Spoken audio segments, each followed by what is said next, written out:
Miscellaneous exercise 1 में दो type के क्वेश्चन है। फर्स्ट टाइप जो है ऑब्जेक्टिव क्वेश्चन है, यहाँ पे आप देखेंगे तो चार चार ऑप्शंस दिए गए हैं। ऐसे 10 क्वेश्चन आपको है। यहाँ पे देखिए,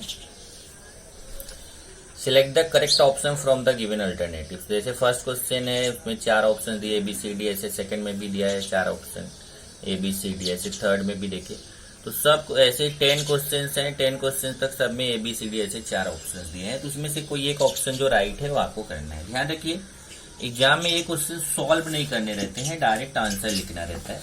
पर अभी हम लोग यहाँ पे सीख रहे हैं तो समझना तो पड़ेगा कि कैसे आएगा। ओके, इसके लिए मैं आपको ये बता रहा हूँ कि कैसे आएगा। बाकी आंसर एग्जाम में डायरेक्ट लिखना रहता है। सिर्फ फर्स्ट क्वेश्चन देखिए क्या है, 22 π/15 रेडियन इज इक्वल टू। अब देखिए रेडियन है और वहां इक्वल टू लिखा है, तो जो इक्वल टू लिखा है बुक में ना, उसमें जितने भी हैं सब डिग्री में है। देखिए ये रेडियन में है क्वेश्चन और आंसर डिग्री में है, तो अपने को समझ में आ गया कि ये रेडियन को डिग्री में कन्वर्ट करना है।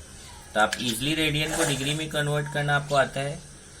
22 π/15 इंटू 180/π, तो ये हमारा डिग्री में चेंज हो जाएगा।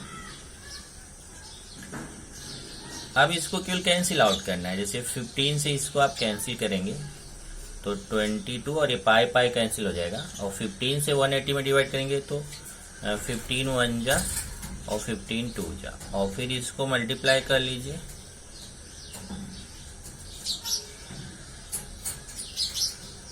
$264 डिग्री। तो फर्स्ट आंसर क्या आ गया आपको, 264 डिग्री। तो option B is correct. Option B is correct. यहां से देखेंगे तो आपको 246, 264, 224, 426, तो इसमें कौन सा 264 जो है ऑप्शन बी है, तो ऑप्शन बी जो है करेक्ट। अभी सेकंड क्वेश्चन देखेंगे। सेकंड क्वेश्चन है 156 डिग्री इज इक्वल टू। यहाँ पे भी वैसा ही क्वेश्चन अगर आप देखें सेकंड क्वेश्चन, तो इसमें ये क्वेश्चन 2 में ये देखिए 156 डिग्री लिखा है, और यहाँ इक्वल टू के बाद ये ABCD ऑप्शन जो है वो रेडियन में। तो समझ में आ रहा है कि ये डिग्री है, इसको हमें रेडियन में कन्वर्ट करना है। और डिग्री को आप इजिली रेडियन में कन्वर्ट करना जानते हैं। 156 इंटू π/180, तो ये डिग्री जो है वो रेडियन में कन्वर्ट हो जाएगा। अब इसको कैंसिल करना है। देखिए यहाँ से 156/180 को कैंसिल कर दीजिए। ओके, चलिए मान लो मैं 2 से करता हूँ। 2 9 जा, इसको 2 से किया, 2 7 जा, 2 8 जा। ओके, फिर 6 से हम इसको कर सकते हैं। 6 1 जा, 6 3 जा, इसको 6 1 जा और 6 5 जा। तो इस तरीके से 13/15 आया, और ये पाई तो है ही, तो हो जाएगा 13 π/15 रेडियन। तो ये आंसर आएगा 13 π/15 रेडियन। अब इसमें देखेंगे कि 13 π/15 रेडियन कौन सा है, तो आप चेक करेंगे तो देखिए बी वाले ऑप्शन में, यहाँ पे भी बी वाला ऑप्शन राइट है, 13 π/15 रेडियन। इधर लिख देंगे option B is correct. Option B जो है वो सही है। ये थर्ड क्वेश्चन देखते हैं। क्वेश्चन बड़ा है पर आंसर उतना बड़ा नहीं है। A horse is tied to a post by a rope. If the horse moves along a circular path, always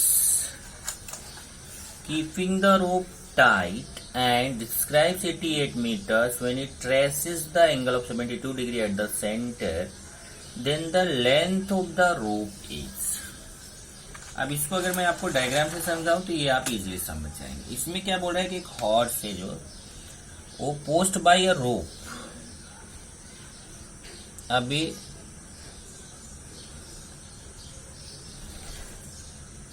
एक जगह ये हॉर्स बंधा हुआ है, किससे, रोप से, रस्सी से। और ये पॉइंट ये जो है ये टाइट है यहाँ पे, horse is ties to a post, ये पोस्ट है, ये पोस्ट समझो ओ हो गया, यहाँ से एक रोप से बंधा हुआ है ऐसे, ऐसा रोप रस्सी से। तो जब ये रस्सी से बंधा है तो आप जान रहे हैं अगर ये इधर उधर जाएगा तो ये ऐसा सर्कुलर पाथ पे जाएगा, बराबर है। ये कैसा पाथ बनाएगा, सर्कुलर पाथ। अब ये क्या बोल रहा है कि ये जो ये रोप है, मान लेते हैं ओ ए, तो 88 मीटर, ये जब 88 मीटर से पाथ कवर करता है, 88 मीटर्स, 88 मीटर्स में वो सेंट्रल एंगल बना लेता है कितना, 72 डिग्री। अब आप क्वेश्चन पढ़ेंगे तो आपको समझ में आएगा।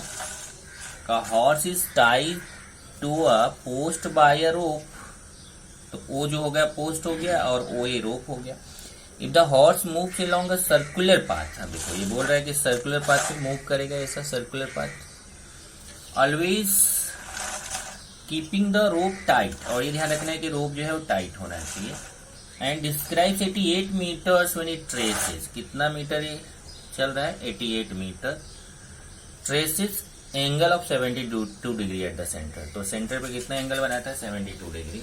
Then the length of the rope, ये देखिए ये रोप का लेंथ आपको फाइंड करना, ओ ए जो लेंथ ऑफ रोप है वो अपने को क्या करना है, फाइंड करना है। तो अब इससे आपको समझ में आ गया कि अपने को रेडियस फाइंड करना है, और लेंथ ऑफ आर्क अपने को पता है एस, सेंट्रल एंगल थीटा पता है, लेकिन सेंट्रल एंगल जब भी रहता है तो आपको रेडियन में लेना है, तो उसको हमें रेडियन में पता निकालना पड़ेगा। तो यहाँ सेंट्रल एंगल थीटा कितना है, 72 डिग्री। तो पहले उसको 72 इंटू पाई बाई 180 करके ये डिग्री को रेडियन में चेंज करेंगे, क्योंकि डिग्री में हम फॉर्मूले में नहीं अप्लाई कर सकते, अब फॉर्मूले में हमें रेडियन में लेना पड़ेगा। अब इसको कैंसिल करते हैं, ये कितना आ जाएगा समझो, 2 पाई बाई 5 रेडियन। कैंसिल करेंगे इसको, देखिए इसको कैंसिल करेंगे, पहले 18 से किया तो 18 4 जाएगा, 18 10 जाएगा, तो यहाँ 4 आया, यहाँ 10 आया, फिर 2 से डिवाइड कर, 2 2 जा और 2 5 जा, तो 2 पाई अपॉन 5 रेडियन। और रेडियस आर अपने को फाइंड करना है, पर ये जो लेंथ ऑफ आर्क है एस वो दिया हुआ 88 मीटर। तो अपने पास फॉर्मूला क्या है, S equal to R theta, यही तो फॉर्मूला। वैल्यू सब्स्टिट्यूट कर दी, एस के प्लेस पे 88, आर अपने को फाइंड करना है, थीटा कितना है 2 pi upon 5।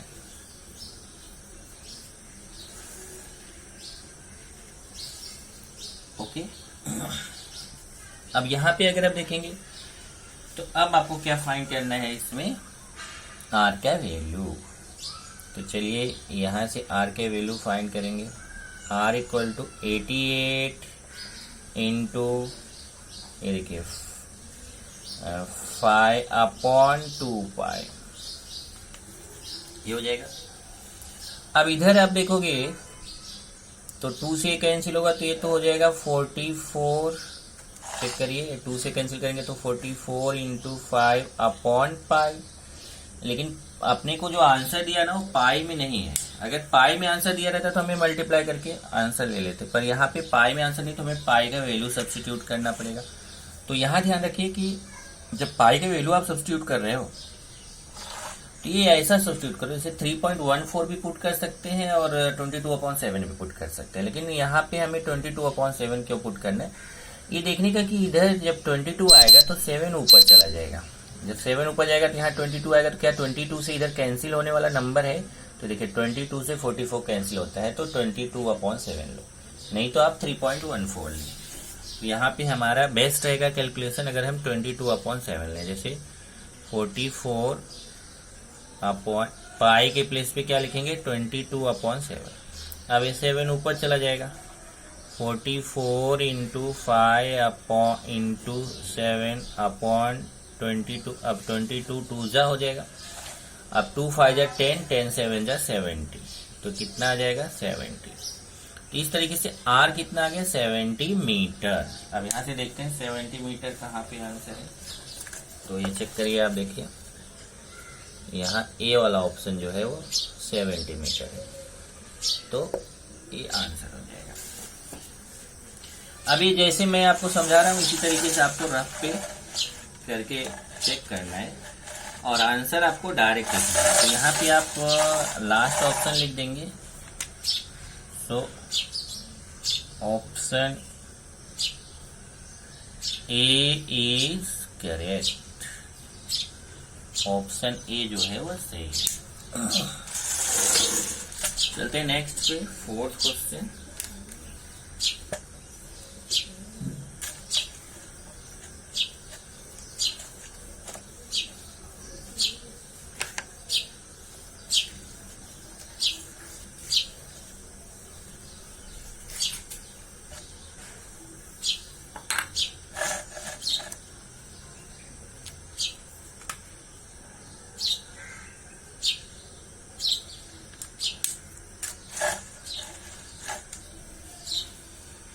Fourth question, a pendulum of 14 centimeter long oscillates through an angle of 12 degrees and the angle of the path described by the its extremities। अब देखिए ये जो क्वेश्चन है ना, क्वेश्चन नंबर 4, ये आपने एक्सरसाइज में किया था। ओके, पेंडुलम वाला जो क्वेश्चन आपने एक एक्सरसाइज में किया था वो पेंडुलम वाला क्वेश्चन है। तो यहाँ पे मैं लिख देता हूँ आपने कौन सा किया था, वहां से आप खुद करेंगे। Exercise 1.2 question number 4। ये देखिए, ये भी क्वेश्चन 4 है, ये भी क्वेश्चन 4 है, तो ये आपको खुद से करना है। Question number 5, angle between hands of a clock when it shows time 9:45 है। क्वेश्चन नंबर 5 देखिए, ये है angle between hands of a clock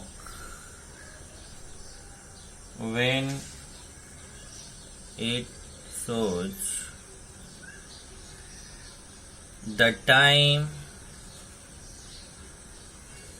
9:45। अब देखिए 9:45 पे अपने को पता करना है कि जो हैंड्स ऑफ क्लॉक है, मतलब आवर हैंड और मिनट हैंड, तो कितने का एंगल बनेगा। तो देखिए यहाँ पे ये आपने वॉच बना दिया, ये हो गया 12, 1, 2, 3, 4, 5, 6, 7, 8, 9, 10, 11। अब इसमें क्या बोला 9:45, तो 9:45 देखिए जब आप करेंगे तो 9:45 ये कितना एंगल आपका बनेगा वो पता करना है। तो ध्यान से देखिए, ये जब 45 पे मिनट हैंड जो रहेगा ना, वो मिनट हैंड, तो देखिए जब 45 है तो इस पे आ जाएगा 9 के सामने, ये मिनट हैंड रहेगा। लेकिन जो आवर हैंड रहेगा वो 9 और 10 के बीच में थोड़ा सा ऐसा रहेगा आवर हैंड। तो ये जो एंगल अपने को है ना, ये एंगल अपने को फाइंड करना है। ये समझ में आया। 9:45 पे क्या रहेगा, मिनट हैंड तो 9 के सामने रहेगा और आवर हैंड 9 और 10 के बीच में रहेगा, वो भी 10 के आसपास रहेगा। तो अपने को ये एंगल फाइंड करना है इनके बीच का। तो आप कैसे फाइंड कर सकते हैं, सबसे पहले हम देखें तो 9 और 10 के बीच में कितना एंगल होता है, 30 डिग्री होता है, माइनस। अब हम ये पता करें कि ये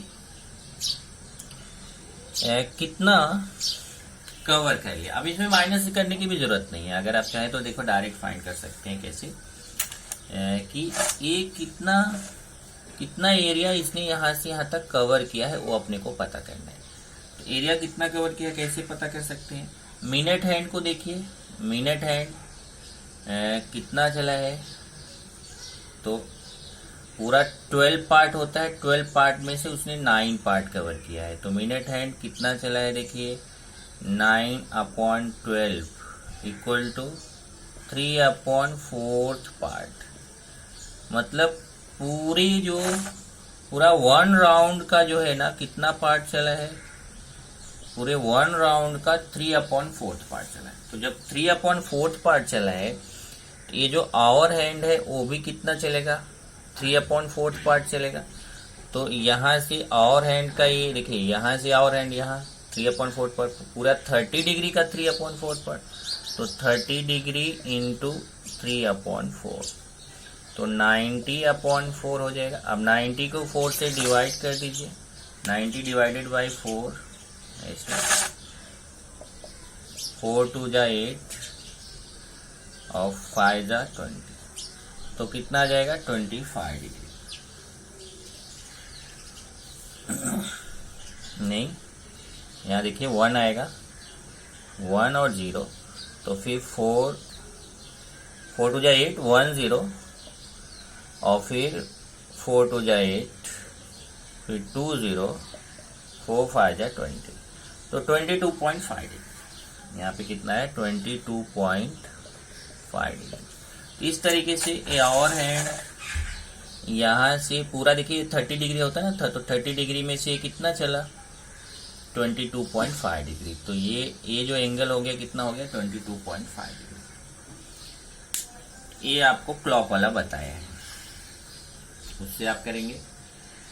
इसी तरीके से 6th क्वेश्चन देखेंगे। 20 metres wire is available for fencing of a flower bed in the form of a circular sector. Question number 5।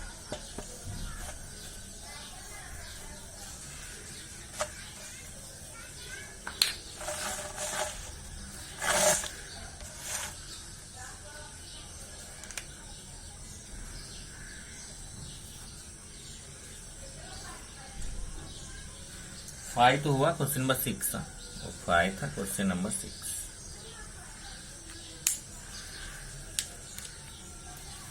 Twenty metres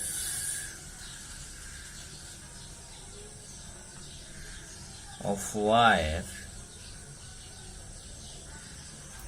is available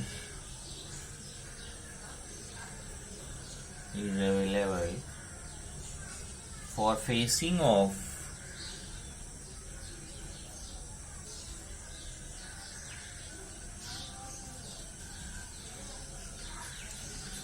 a floor bed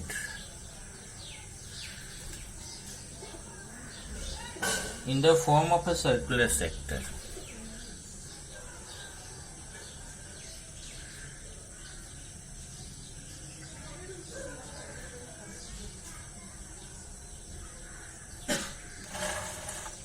Of radius 5 meters.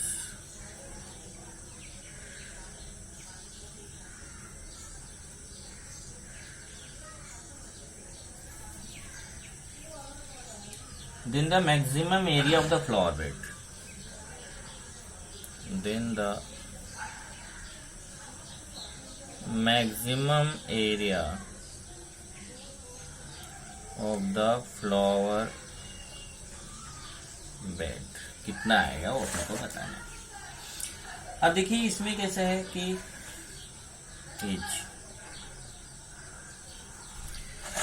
इसका diagram बनाएंगे तो आपको समझ में आएगा कि एक वायर है, ऐसे 20 मीटर्स का वायर है, इसी को ऐसा बेंड किया गया है, देखिए ऐसा मोड़ के, और इसको सेक्टर बनाया गया है, फ्लावर बेड ऐसे, देखिए ऐसा flower bed in the form of circular sector. Question में क्या बोला देखिए कि 20 मीटर्स का एक वायर है और उसको जो है सर्कुलर सेक्टर के फॉर्म में जो है ना, फिर से देखिए 20 metres of wire is available for fencing of a flower bed in the form of a circular sector. Circular sector के फॉर्म में एक फ्लावर बेड बनाया गया है, उसका रेडियस दिया है 5 मीटर्स। ये देखिए रेडियस कितना है 5 metres. Then the maximum area of the flower bed, देखिए एरिया अपने को फाइंड करना है, उसका मैक्सिमम एरिया कितना होगा। तो अगर आप यहाँ पे देखिए तो रेडियस पता है, पहले हमें सेंट्रल एंगल फाइंड करना चाहिए। ओके, तो ये ध्यान दीजिए कि ये जो वायर है ना, इसी वायर को बेंड करके ये बनाया गया है। तो इसका मतलब ये देखिए ये वायर ही है, यहाँ से ये पूरा, यहाँ ये पूरा वायर है।